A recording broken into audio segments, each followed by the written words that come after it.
नमस्कार जय समाज मु संतोष कुमार माझी ग्रामीण सेवक समाज पूर्वतन अध्यक्ष। विगत बहु वर्ष धरी आम बारंबार दाबी करुँ अनशन करुँ नियाली को विज्ञापित अंचल घोषणा करा जाऊ।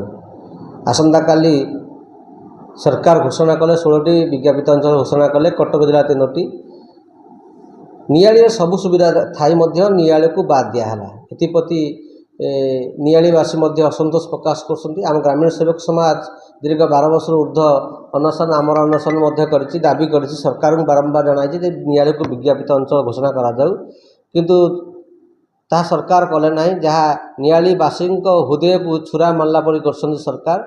तो आम ये दाबी जे ये आज बंद हो गला ता नुहे, दाबी बारंबार हम अनशन हम एवं आम अनुष्ठान तरफ अक्टोबर मासरे आम खूब शीघ्र गोटे आमर अनशन कर सरकार पाखे नियाली को खूब शीघ्र विज्ञापित अंचल परिषद घोषणा करंतु एवं नियाली समस्त सुविधा अच्छी, कोर्ट अच्छी, थाना अच्छी, सबु प्रकार सुविधा अच्छी जहाँ जिला पाई मध्य उपयुक्त, किंतु इठी सरकार कौन पर अवहेला करसंती आउ नियाली को विज्ञापित अंचल घोषणा करने। मु आम चैनल माध्यम कहि जे आमर माननीय छवि मल्लिक महोदय मैं अनुरोध कर सरकार करूँ विधानसभा उपस्थापन करूँ नियाली समस्त सुविधा अच्छी नियाली को विज्ञापित अंचल करने।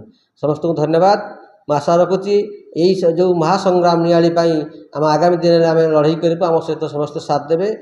जय जगन्नाथ, जय गांधी, जय समाज।